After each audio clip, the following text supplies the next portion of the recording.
I'm Steve Stoll, and I'm a 1965 graduate of St. Pius High School. And a lot of people may not realize that St. Pius really has been around. The first graduating class was 1963, and the first class of students was 1959. So fortunately, I have that background to start the book. In January of 2000, Rick and Norma Overberg called for a meeting to set up an alumni association. And there had been several iterations of this over the years, and this was the latest attempt to resurrect the Alumni Association. That was in January. In March, I think COVID-19 broke out. And I can remember going out to Pius to gather information to take home because I didn't know what was going to happen. So then if you keep going a little farther, by 2021, I started work on the book. And I really didn't start out to write a book about St. Pius. As I say, I've been a educator, a legislator, an administrator, and a regulator. And then I was asked to be an author. When Rick came to me and he said, "Would you be interested in doing this?" I said, "Yeah, I would be." A lot of people had already started passing away that were there at the beginning of St. Pius. If you take Father Dalton, he died when I was writing all this, but he wasn't in good shape. I also had, actually Father Dalton passed away in 2017. Let's start over again on that. Kathy Favor had passed away in 2011. Grace Day, one of the teachers, had passed away years before. Ralph Boyer passed away in January of 2020, but he was having difficulties. A number of people, Sister Margarita had passed away too.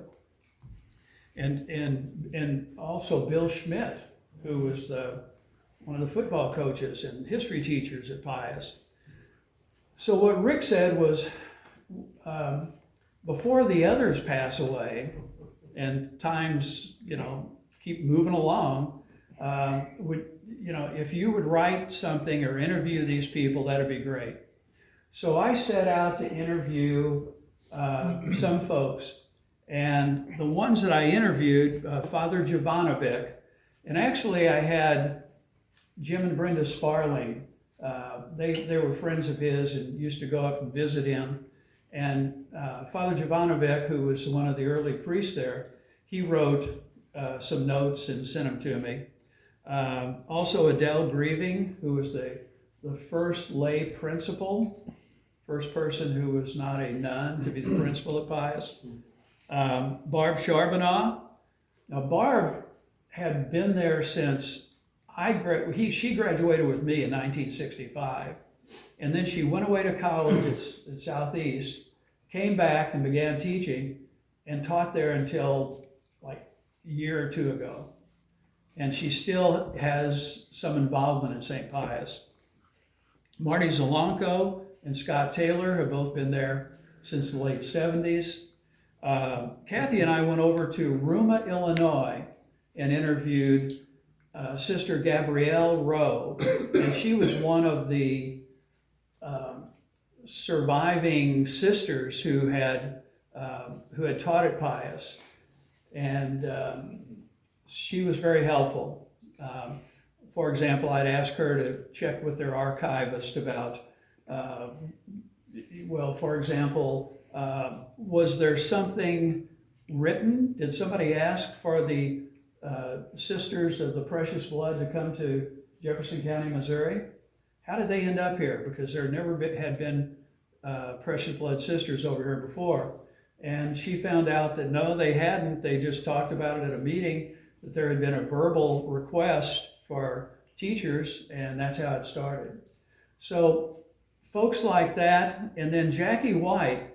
Jackie White was kind of an interesting person because he was the first African American. He and Jerry Underwood were the first two African Americans to be born at St. Pius. To be graduates of St. Pius. And so Jackie was very good at sending me emails about various things. And since I interviewed these folks, both Sister Gabrielle and Jackie White have passed away. So anyway, that's how it originally started. Over the years, in 2021, 22, 23, I wrote the book. And I didn't just write the book. I mean, I didn't stay with it all the time because I have a lot of other interests, like working in the yard, Ancestry.com. I do my family, Kathy's family, our son-in-law's father's family, another family, a lot of ancestry, and other interests too. So basically, what I have in the book is a history of St. Pius High School. And it's kind of made me want to consider other high schools. I had one friend of mine say, would you be interested in going down to Valley, St. Genevieve, and doing their high school? And I'd say, well, I don't really know them as well as I did Pius, so I'm not so sure about that. But basically what I did was I started with, at the very beginning, why did they want to build a Catholic high school? What was the situation in Jefferson County at that time? And it was all very interesting because most people who graduated from high school before 1959 immediately went to work in one of the factories. They either went to work at PPG or Dow Chemical or River Cement. I don't think it was there yet. But anyway, one of the other factories in the area. So this was a chance to have a curriculum that catered to the kids, because it would be a curriculum that if you were a college prep, you could go on to college and do whatever. If you were a student who wanted to graduate and go out into the workforce or join the military, you could do that too.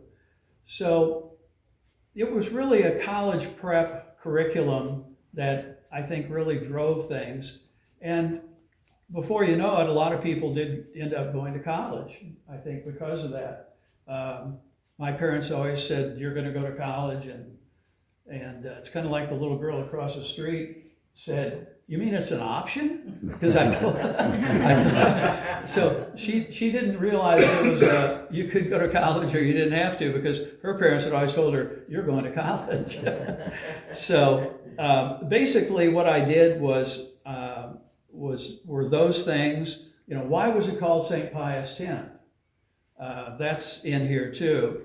The planning of the regional high school, the first class, the senior rings, the Lance yearbook.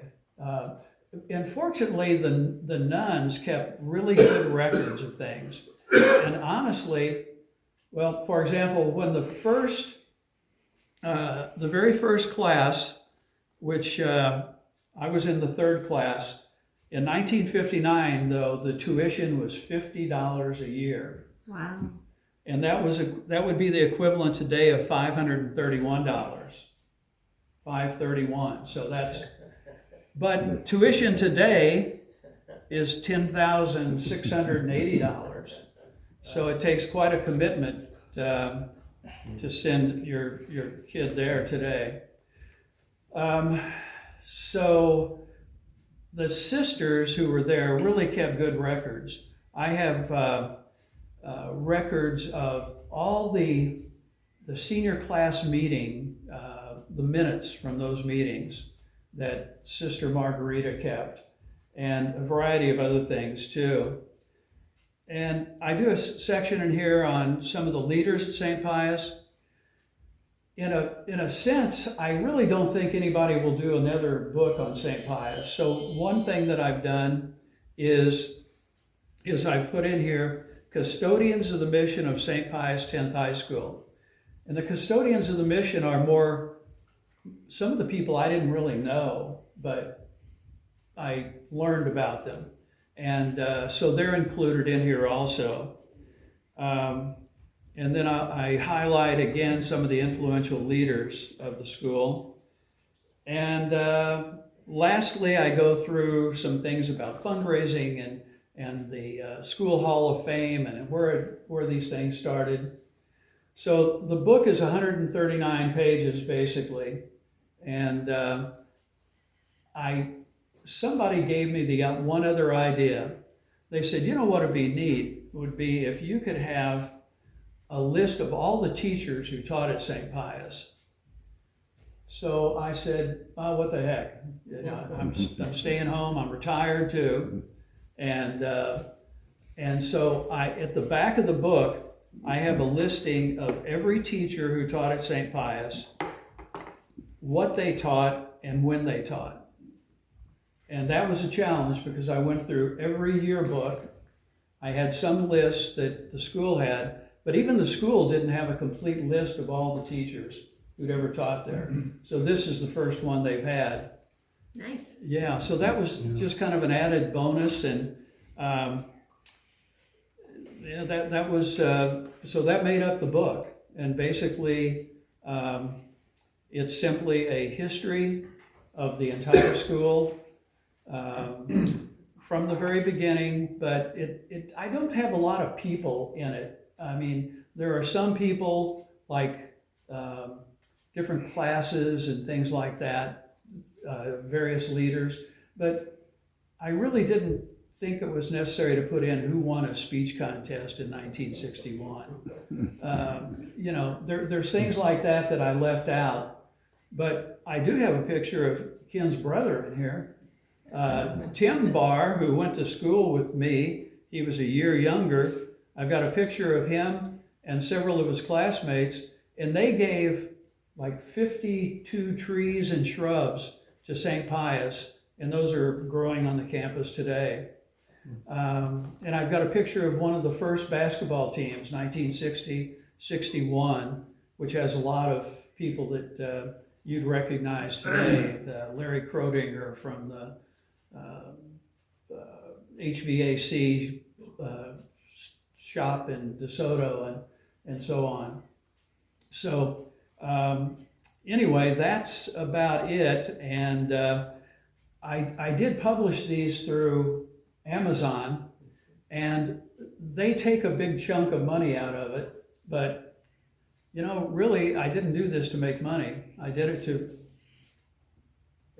You might make some. You might make some in spite of yourself, though. Well, I might get some money, but my accountant did tell me I'd be better off taking a loss than I would a profit, making a profit. So it doesn't throw us into a higher tax bracket. I mean, we're already, well, anyway.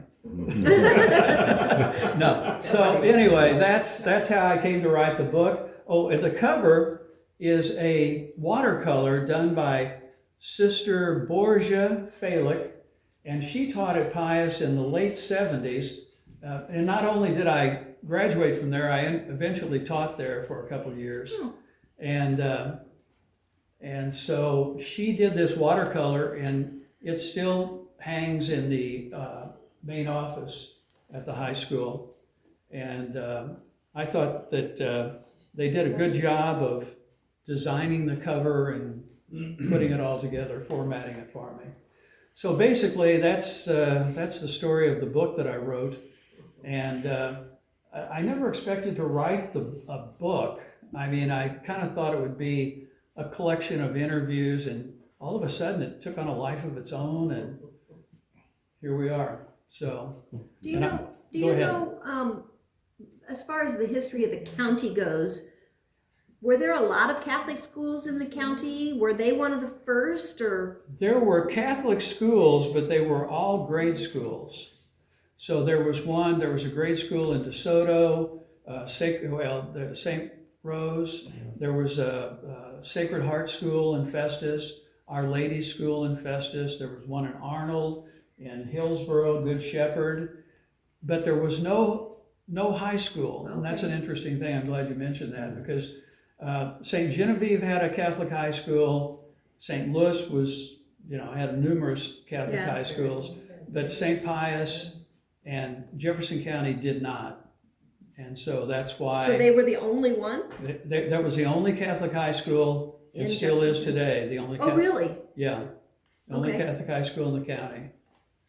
So there were a number of grade schools, and the kids from those schools would go to Hillsboro and Festus and Crystal City and so on.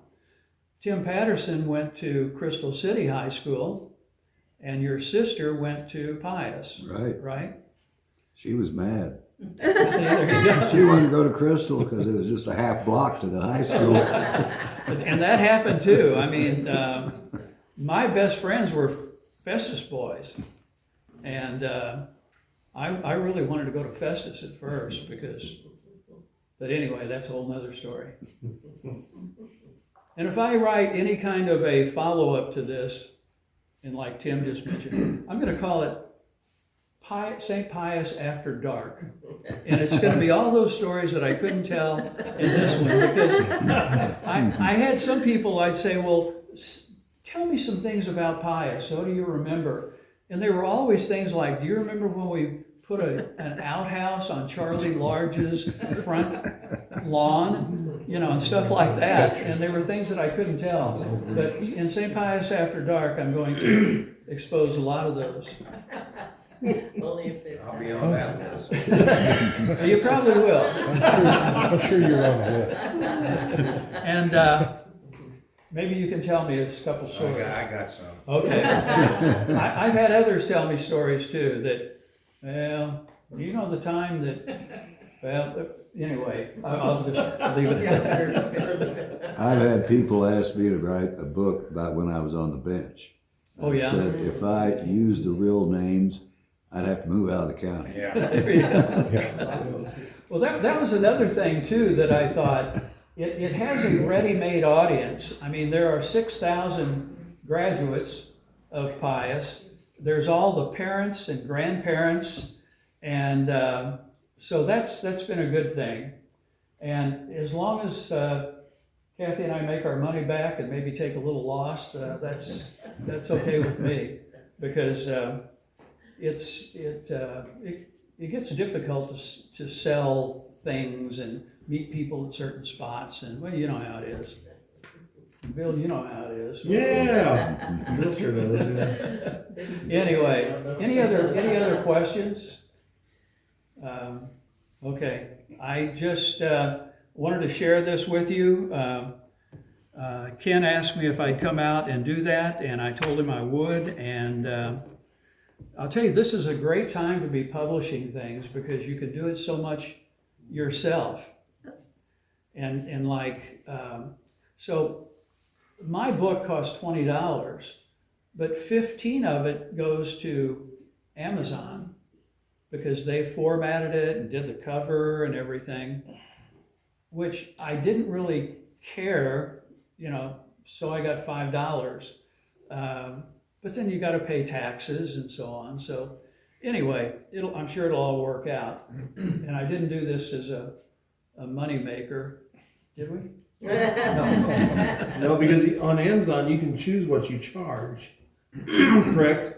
Yeah. I mean, you can tell them, hey, we're going to charge $30 a book, so you make a little bit more and things like that. So yeah, you could do that. Yeah, you must have just been wanting to just break even, yeah. So I said, yeah, that's a good point. Yeah.